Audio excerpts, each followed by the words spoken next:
The storm clawed at the windows, whispering secrets through the cracks of his cabin.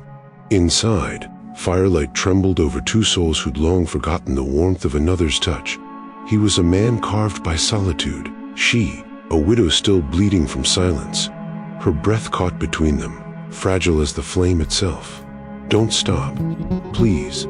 The words weren't about desire, they were about life refusing to fade.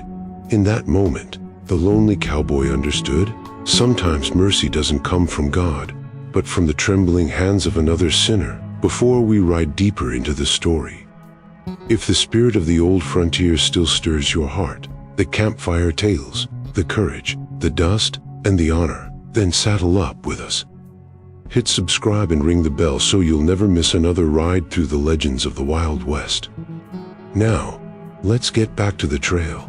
The wind screamed across the plains like a wounded animal, clawing at the old cabin's walls until the wood itself seemed to groan under the weight of its loneliness. Inside, Elias Crow sat in the flicker of a single candle, his hands clasped tight around a chipped mug of black coffee gone cold. The fire in the hearth was nearly out, throwing more shadow than light, and the silence between the gusts pressed in like the memory of a gunshot that wouldn't fade. He'd spent years hiding from the world and from himself, his face carved by regret, his soul hardened by the echo of choices made in blood and law. But that night, something in the storm felt different, alive, almost purposeful. Then came the knock. 3 faint traps. Hesitant. Human. Elias froze, the sound slicing through the howl of the wind. It wasn't the kind of place folks came knocking, not miles out past the last town, not on a night when even God turned his face from the land. He reached for the revolver resting beside the lamp, thumb brushing against the cold metal before he unlatched the door. The gale burst in, scattering ash and flame, but through it stood a woman, a figure of light and ruin. Her long, dark hair clung wet to her face and shoulders. Her nightgown, white once, now stained with mud and rain, clung to her skin like a ghost shroud. The lace along its hem fluttered in the wind as though alive. She trembled, barefoot, eyes wide and glassy, as if she'd come straight from a grave. "Please," she whispered, voice barely carrying through the roar. "They took everything." Elias stared for a heartbeat too long, unsure if she was real or the ghost of his guilt come to claim him. "Get inside," he muttered, pulling her past the threshold and slamming the door against the storm. The air between them was thick with damp and danger.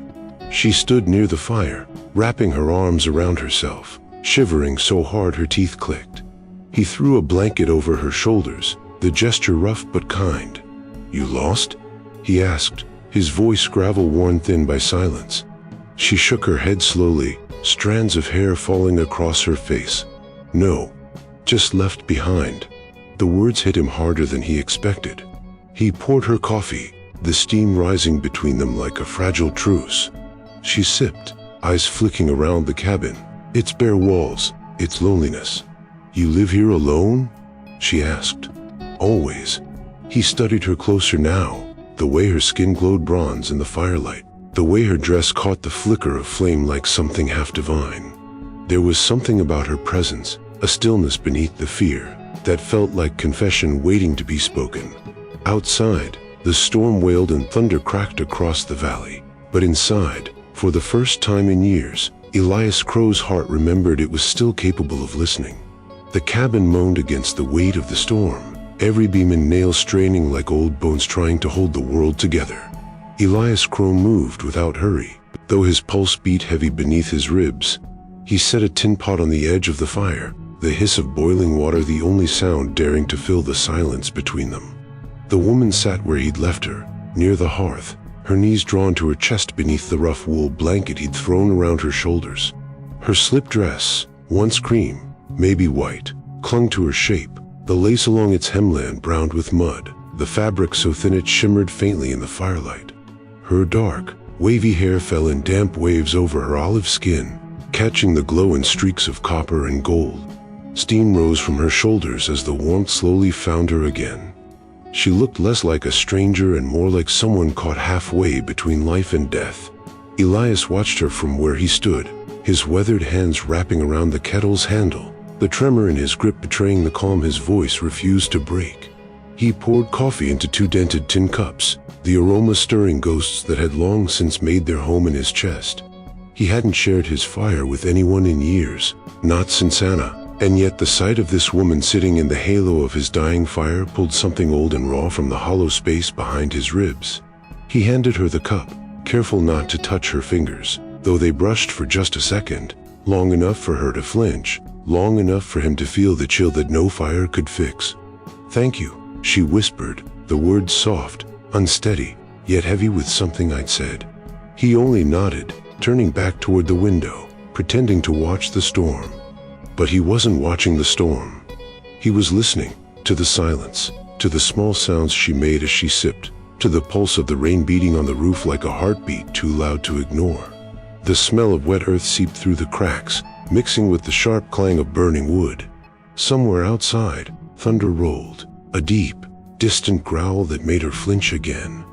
"Ain't close," he said, more to fill the air than to comfort. She nodded, eyes down. "You live here alone?" The question came quiet, almost an apology. "For a reason," he answered, voice low, final. She didn't ask what reason.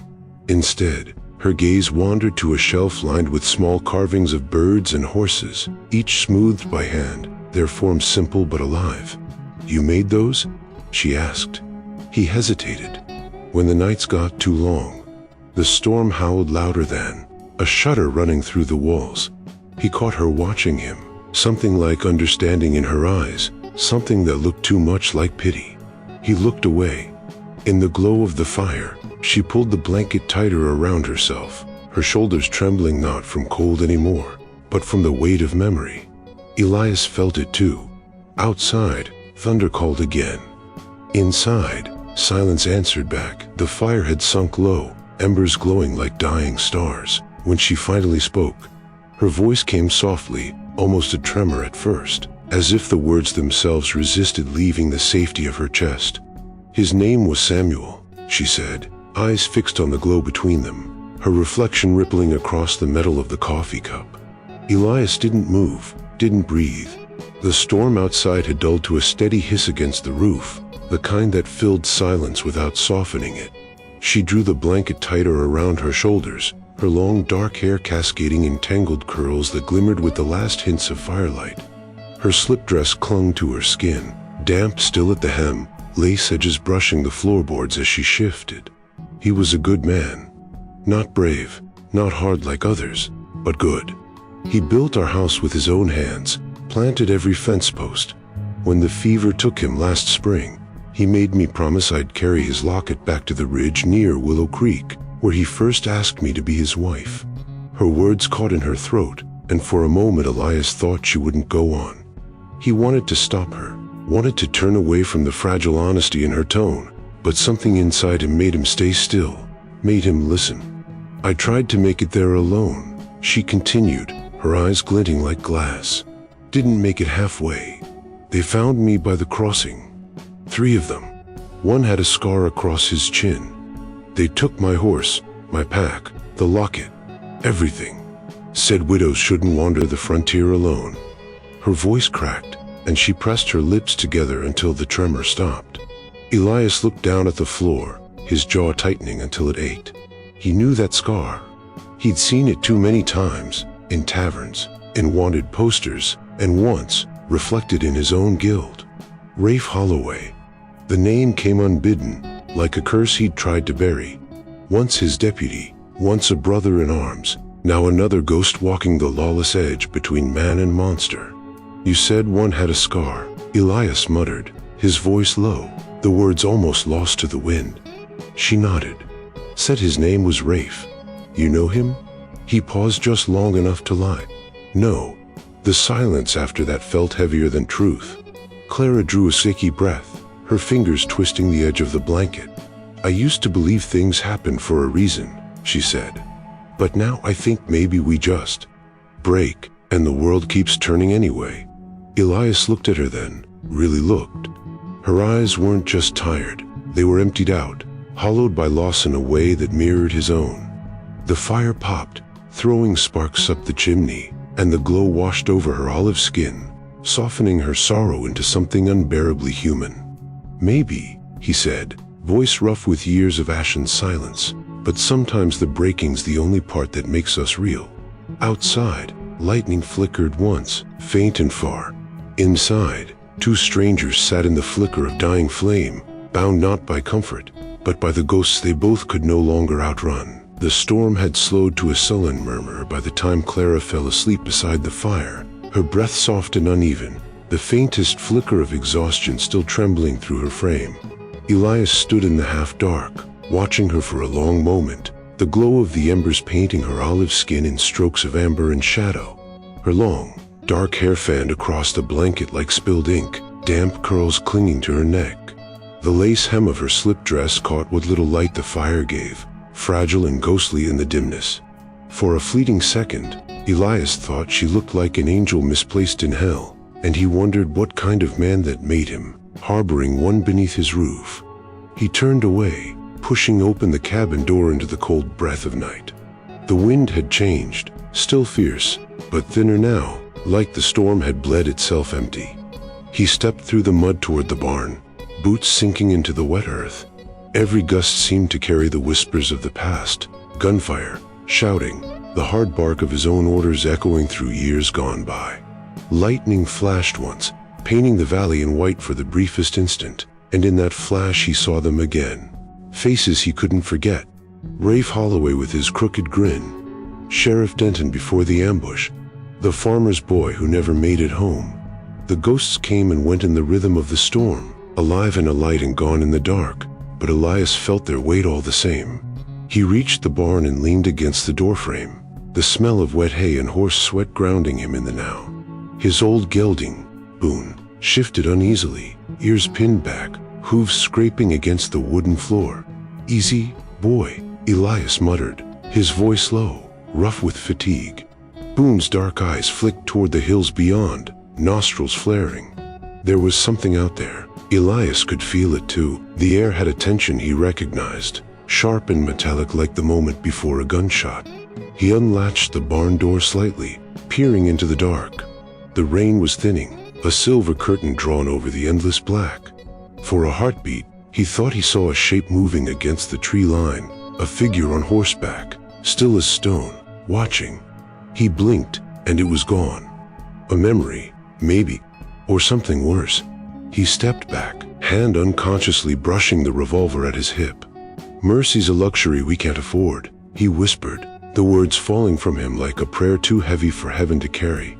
He didn't believe in forgiveness anymore. Not from God, not from men, and least of all from himself. The wind shifted again, colder now, carrying with it a scent he hadn't smelled in years. Tobacco and gun oil, faint but unmistakable. Reeves' brand. Elias's jaw tightened. Somewhere in the dark, that watching figure, real or phantom, turned its horse and vanished into the storm's dying breath. Inside the cabin, Clara stirred, murmuring something in her sleep, her voice soft, broken, like a prayer left unanswered. Elias closed the barn door slowly, the sound of thunder rolling low behind him like the promise of things yet to come. Morning crept slowly across the plains, the light pale and brittle as glass, the storm's rage reduced to a shroud of silver frost clinging to every blade of grass. The world looked new, but carried the silence of something freshly buried. Inside the cabin, the fire had died to ash, its warmth a ghost that still lingered faintly in the air. Elias stood near the stove, pouring coffee into 2 tin cups, his movements deliberate, his thoughts heavy as the frost outside. The scent filled the cabin, a bitter comfort against the emptiness that always followed a storm. Clara stirred beneath the blanket, her dark hair spilling across her shoulders in soft waves, glistening faintly in the new light that slipped through the cracks of the window. Her slip dress, still faintly damp from the night before, clung to her form in delicate folds, the lace trim brushing against her olive skin like frost melting in morning warmth. When she sat up, the blanket fell slightly, revealing bruises along her arm, faded purple blooms, held but not forgotten. Elias looked away, his jaw tightening, pretending to busy himself with the coffee. "It's cleared," he said, voice low, rough with sleep and smoke. "You'll make it to town by noon if we ride steady." She blinked, still waking, eyes soft but shadowed. Town? Her voice was barely a whisper, carried more by breath than sound. That's where I can take you, he replied, setting her cup on the table. You'll be safe there. The word hung between them, safe. It was foreign, almost cruel in how little it fit the truth of things. She looked down, fingers tracing the chipped rim of the cup. I can't, she said finally, the words steadied despite the tremor in her hands. I can't leave without a locket. Elias froze, the sound of the wind outside filling the space her words left behind. He turned slowly, meeting her gaze for the first time that morning. If you've ridden this far with us, dip your hat and hit subscribe to keep the campfire burning. Every day, we bring another tale from the old frontier, of grit, loss, and the kind of courage the West was built on. Until next time, partner, keep your powder dry and your heart wide open to the horizon.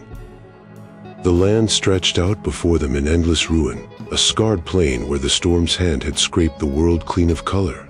Frost melted beneath their horses' hooves, revealing blackened earth and the bones of what once was. Charred trees twisted into the sky like mourners, tracks split open and hollow, the wind whispering through their broken frames like ghosts searching for a name.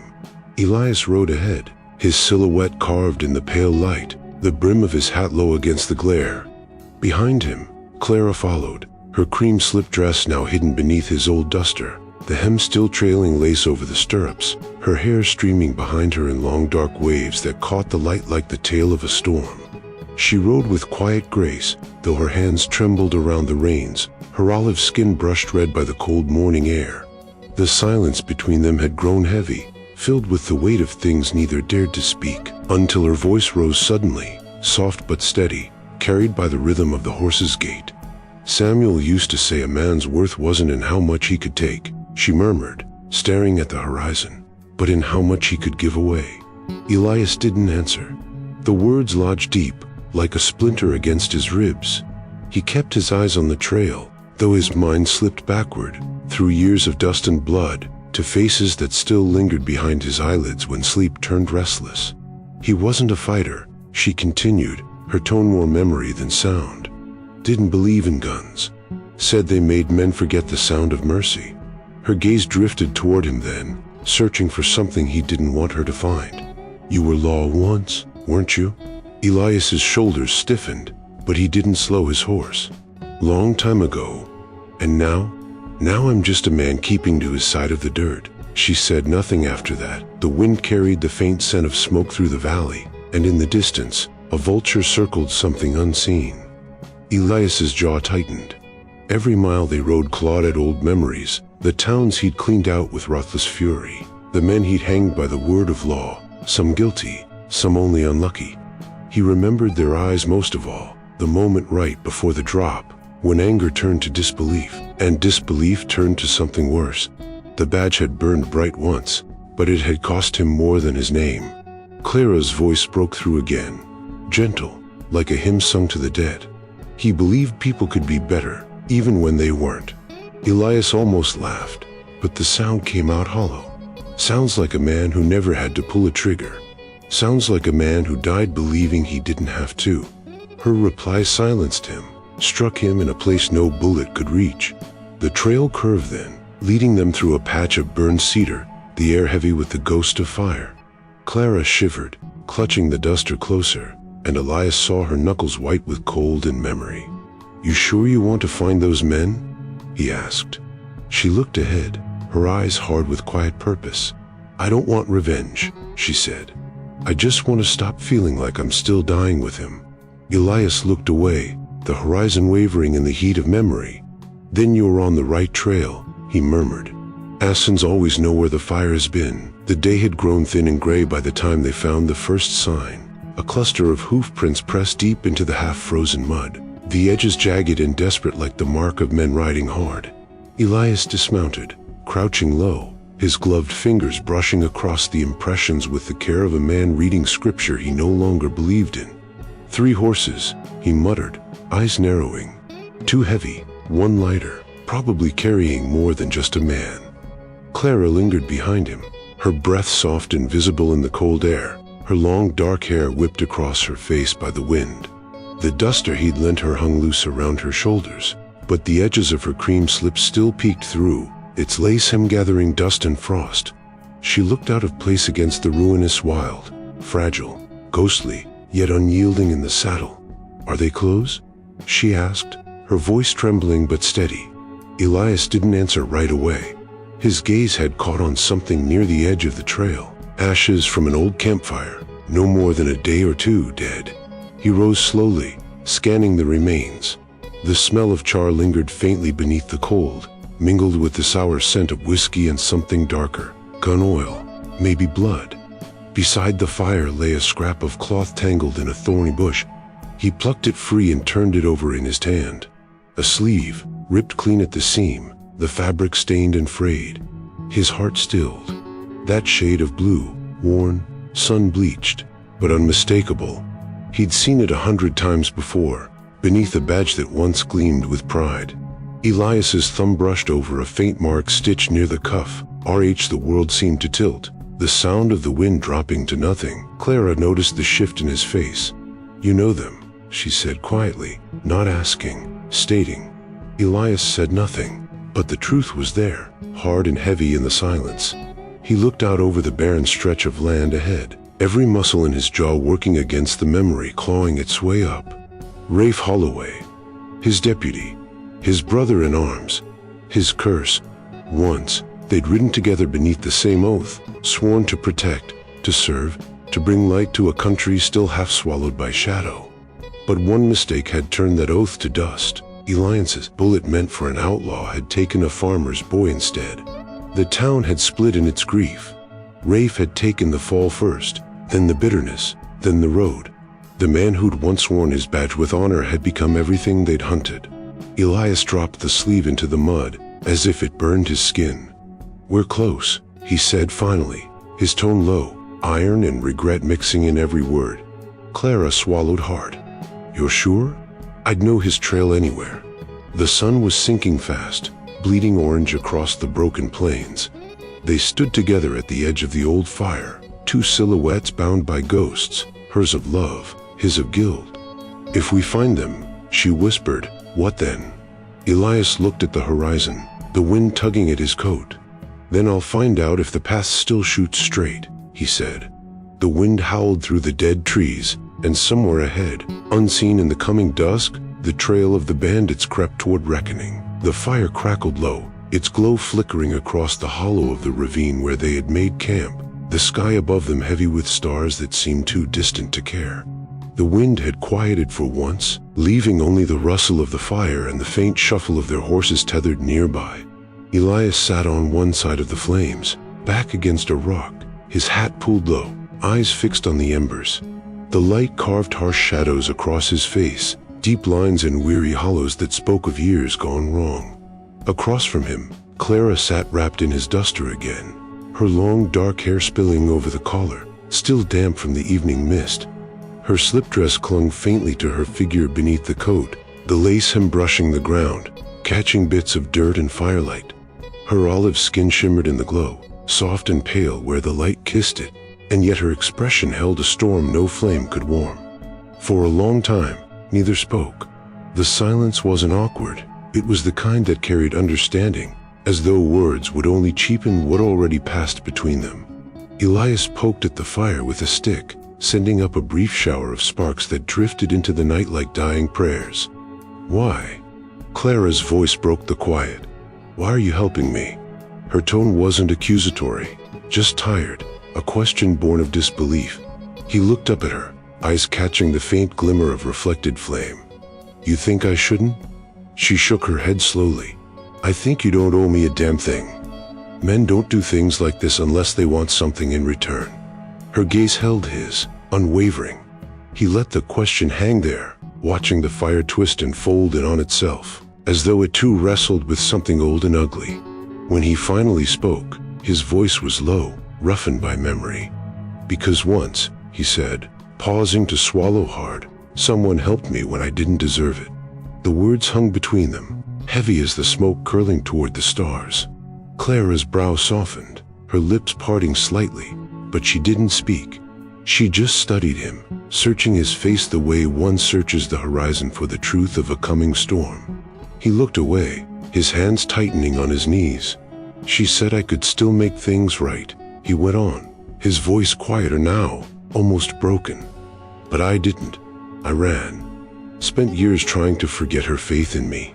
The fire popped, sending a crack through the silence. Clara shifted closer without seeming to think about it, the edge of her coat brushing his boot. And now? She whispered. Elias exhaled through his nose, the breath trembling. Now I'm trying not to waste another chance.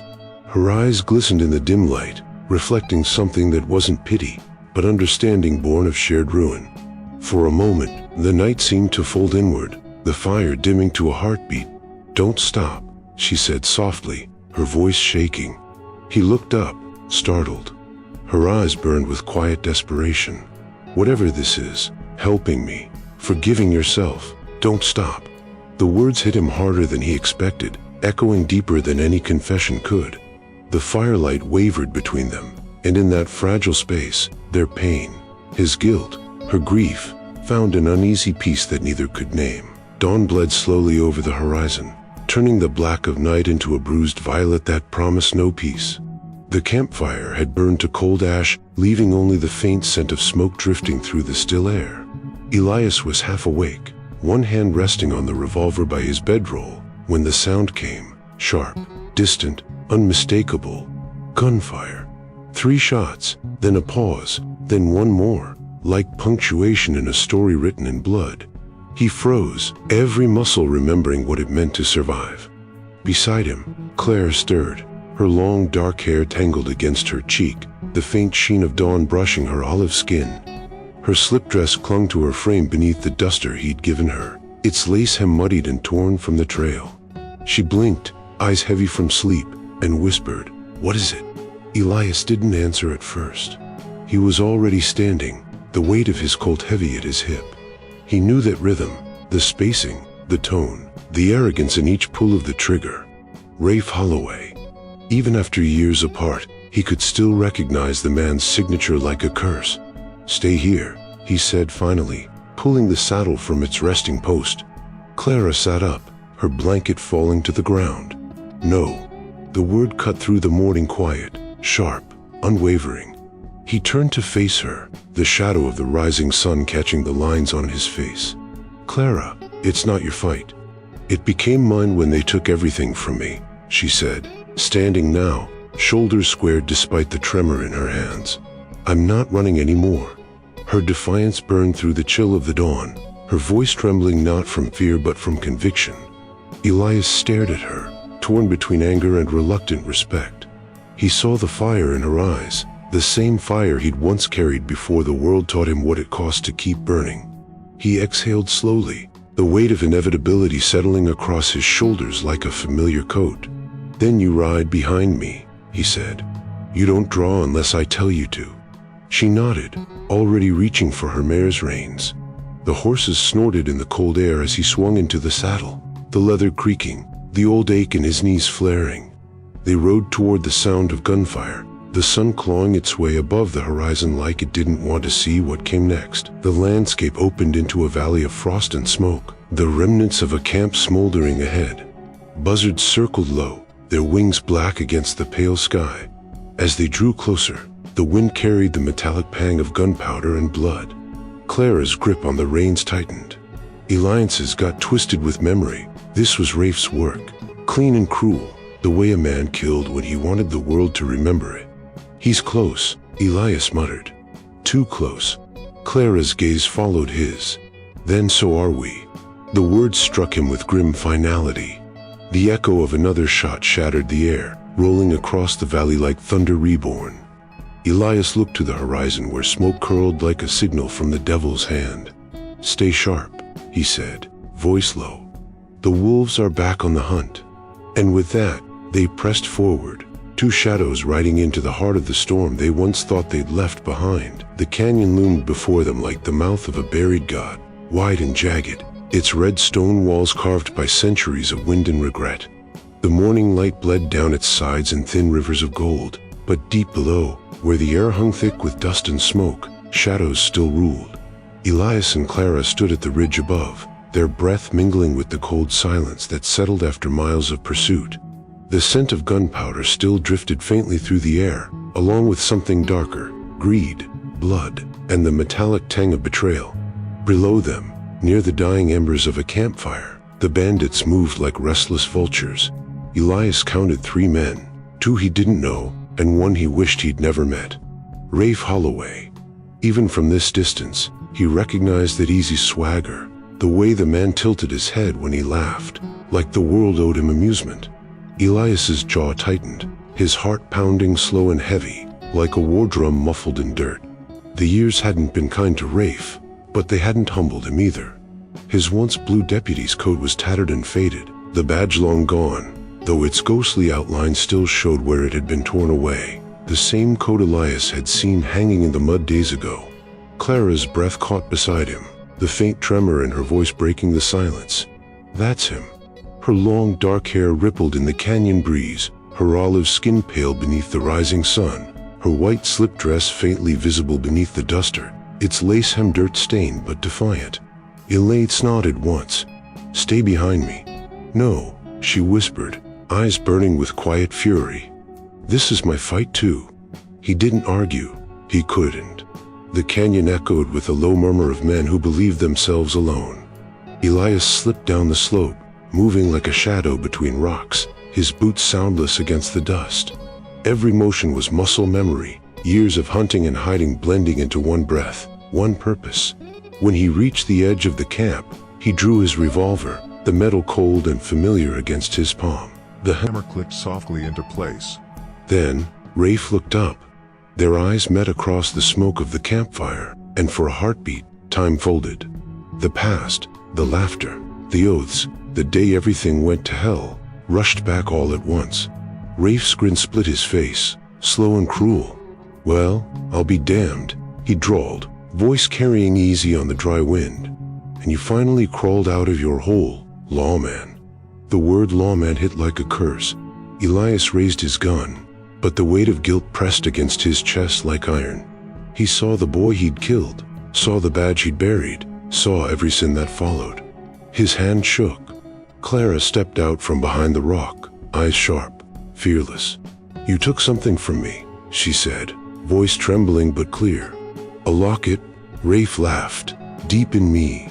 Sweetheart, I've taken a load of things. You'll have to remind me which one's yours." His hand hovered near his holster. Elias opened his mouth to shout, to stop her, to stop him, but the words died in his throat. The sound that followed was the familiar crack of a revolver cutting through the dawn, a sound that once decided life and death with no warning at all. The cannon swallowed the echo whole. If you've ridden this far with us, dip your hat and hit subscribe to keep the campfire burning.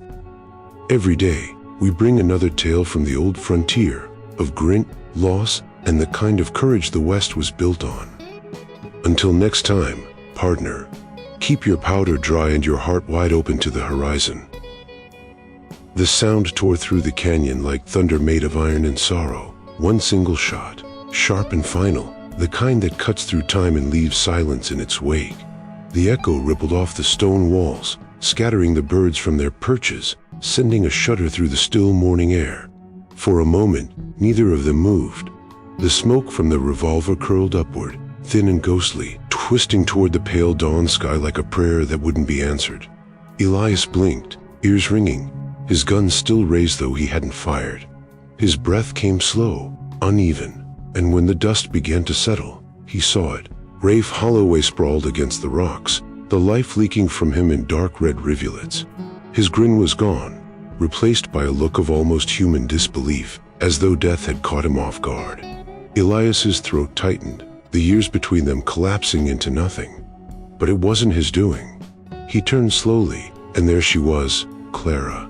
Her long dark hair clung to her shoulders in tangled waves, catching the light of the rising sun, her olive skin pale and trembling. The duster she wore hung loosely around her, half fallen from one shoulder, revealing the sheer cream fabric of her slip beneath, the lace hem stained by dust and ash. Her right hand still clutched the revolver, arm locked in place, finger trembling on the trigger. The smoke rising from the barrel was the only movement between them. Her eyes, once soft, now glassy and distant, stared at Wraith's body as though she didn't recognize what she'd done. Elias took one slow step forward, his voice a rasp. "Clara." She flinched but didn't lower the gun. "He would have killed you," she whispered, the words breaking like brittle glass. "He would have killed us both." Her hand shook harder now, the weapon trembling as if alive. Elias reached her, his own revolver lowering to his side. "It's over," he said softly. "You did what you had to." The words sounded hollow even as he said them, a lie told out of mercy. He gently pried the gun from her fingers, his touch careful, reverent. Her hand fell limp against her thigh, and for a long time, she didn't move. Her eyes were still fixed on the man she'd killed, the man who had taken everything from her. "I thought I'd feel something," she said finally, voiced in his smoke. "Peace. Justice. But it's just empty." Elias looked down at Rafe's body, the man who had once been his brother, his partner, his mirror in the light and in the dark. "It always is," he murmured. He crouched beside the corpse, closing Rafe's eyes with a steady hand. There was no victory in this, only the familiar ache of too many endings. When he stood again, Clara was looking at him, her eyes wet but unblinking. "You knew him," she said, not as a question but as revelation. Elias nodded once. "I did." The silence that followed was unbearable, heavy with the ghosts of every choice that had led them there. Finally, he turned away, slipping his revolver back into its holster. "We'll bury him at dawn," he said. Clara's lips parted as though to protest, but she only nodded. The wind rose again, sweeping through the canyon, scattering dust over the body of a man who had once been law and had died as nothing but dust. Elias looked toward the horizon, where the first light of morning stretched thin and cold. Inside, he felt the weight of two ghosts now, one he'd lost years ago, and one he'd just helped make. The dawn came soft and gray, the light spilling over the canyon like the sigh of a world too tired to judge what had happened in the night. The air still smelled of gunpowder and regret. Elias worked in silence, his shovel biting into the hard earth beneath the lone oak that crowned the ridge. Each thrust was steady, deliberate, penance disguised as labor. Clara knelt a few paces away, her long dark hair whipping in the early wind, her cream slip dress streaked with dust and faint blood, the lace hem torn and dragging through the cold soil. The fire from the night before had long died, but its sash still clung to her skin, dark smudges against her olive tone.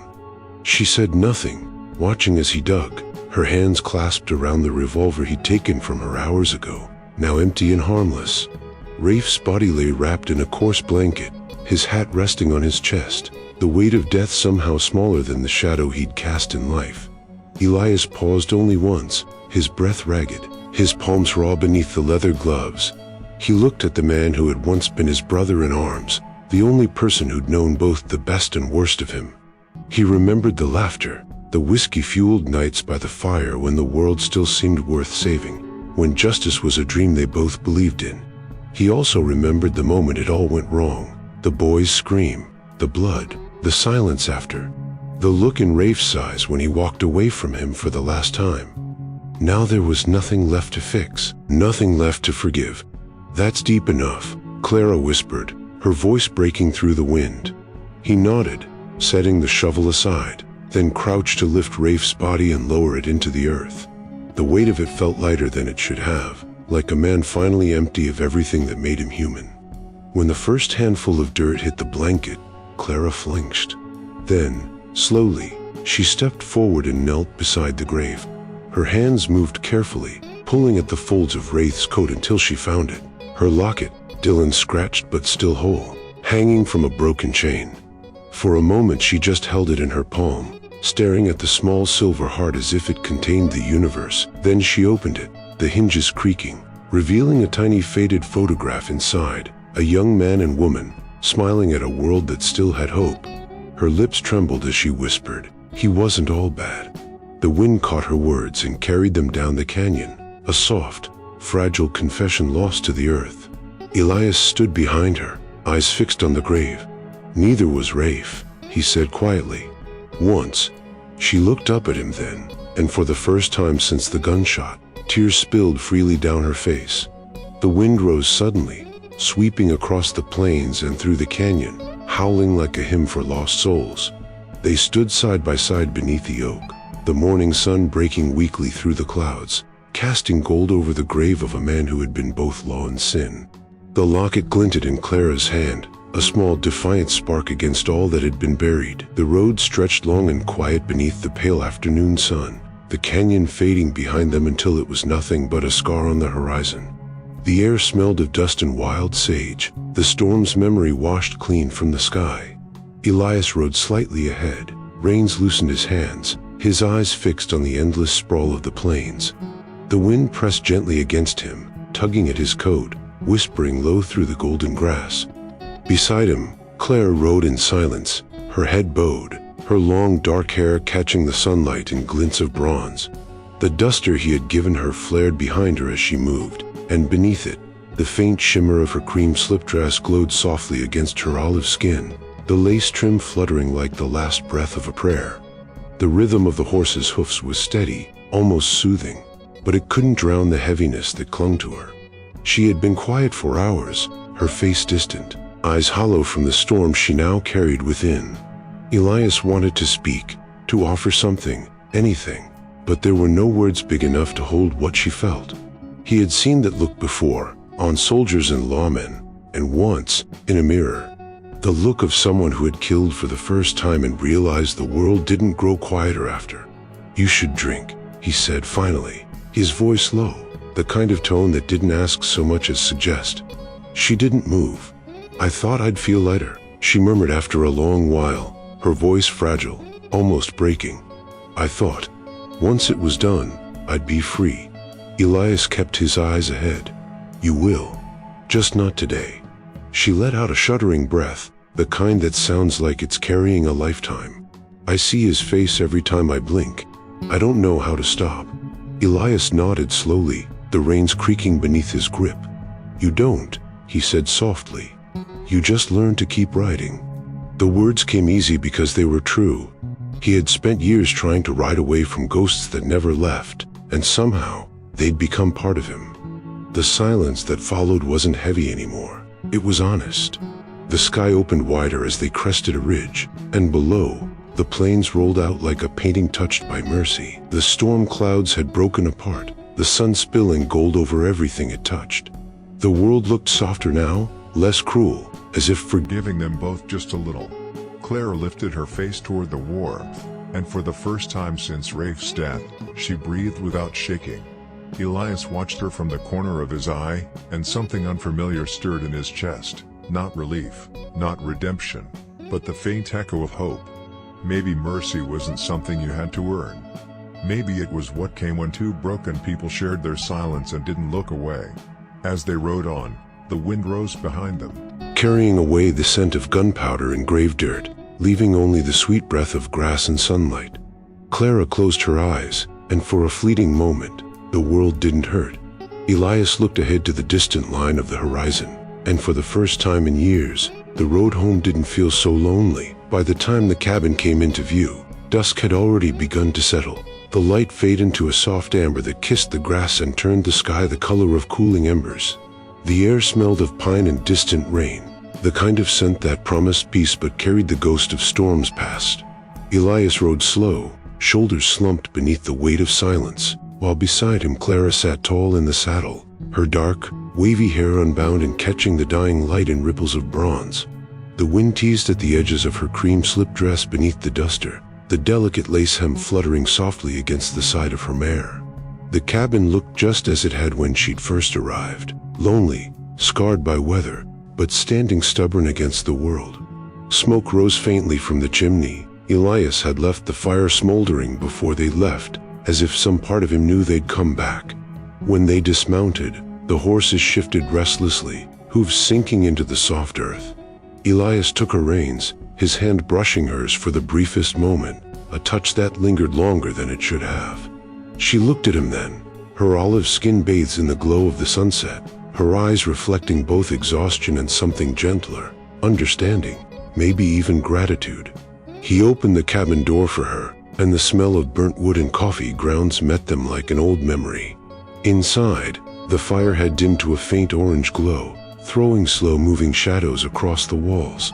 It felt smaller now, quieter, as though the cabin itself knew this was the end of something.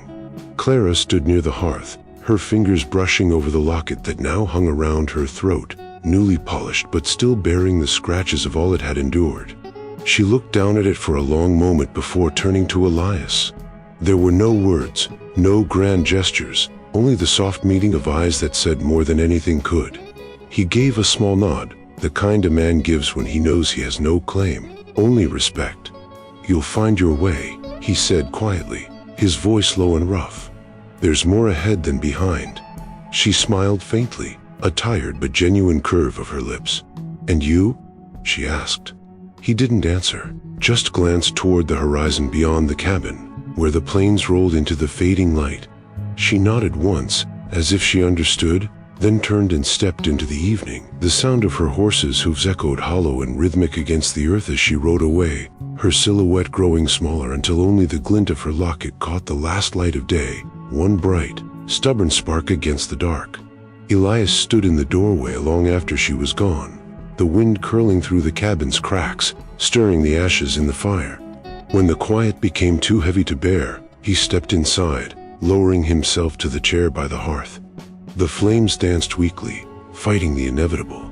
He stared into them, the reflection of his own tired eyes flickering in the glass of a bottle nearby. Then, in a voice rough with dust and years, he whispered to the empty room, "Don't stop, please." But this time, the words weren't for her. They were for life itself, for the fragile, stubborn flame that refused to die even when all else had gone cold. Outside, the wind carried his whisper into the night, and somewhere beyond the dark, a single star broke through the clouds. The wind carried the scent of rain across the open valley that afternoon, moving low through the grass like a restless spirit. The sun hung pale and distant behind a veil of cloud, washing the plains in muted silver. A lone rider crested the ridge, a drifter by the look of him, hat pulled low, coat torn at the shoulder, the dust of long miles clinging to his boots. His horse snorted as they descended toward the cabin nestled in the hollow below. From afar, it looked almost peaceful, framed by the last of autumn's dying color, smoke still curling faintly from the crooked chimney. But as he drew closer, something in the stillness felt wrong. The front door stood open, creaking gently in the wind, the sound like a weary sigh. He dismounted, boots crunching against the dry earth, one hand hovering near the revolver at his hip out of habit more than fear. Pushing the door wider, he peered inside. The air was cool and heavy with the scent of burnt wood and old coffee. Dust motes drifted in the pale light slanting through the cracked window. On the table, a single candle burned weakly, its wax spilling down one side like tears hardened mid-fall. Beside it lay a leather-bound journal, open to the last page, the ink still dark, the words pressed deep into the paper as though written by a hand that trembled but refused to let go.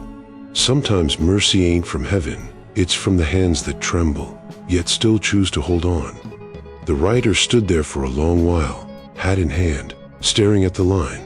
The rest of the room told the story without words, a coat draped over a chair, boots neatly beside the hearth, the faint impression of someone who had waited and perhaps, finally, stopped waiting. The ashes in the fireplace were cold but clean, as if tended to one last time. The rider walked to the window and looked out across the plains. The sky had cleared, revealing a streak of light breaking through the clouds, a single golden thread cutting across the gray. For a moment, the wind died, and the world seemed to hold its breath. On the mantel above the hearth, something glinted. He stepped closer and saw it, a locket, silver and worn, hanging from a nail. When he opened it, he found a small, faded photo of a man and a woman, her long dark hair cascading over her shoulders, her olive skin soft even in sepia tone, her dress pale with lace at the hem. Their smiles were fragile but true. The writer closed it gently, hanging it back where it had been. Outside, the wind rose again, sweeping through the doorway, fanning the flame of the lone candle until it fluttered violently, then steadied, glowing stronger. The writer paused before leaving, glancing once more at the journal. The message lingered like an echo in his chest, warm and steady. As he mounted his horse and turned toward the horizon, the cabin stood silent behind him, the small flame burning stubbornly against the gathering dark, a whisper of mercy in a world that had forgotten how to offer it, one light that refused to die even when all else had gone still. If this story stirred a memory or two, saddle up with us again. Hit subscribe and help keep these old frontier tales alive. Out here, every name, every trail, every sunset still matters. So till we meet again, friend, keep your hat tipped to the past and your heart pointed west.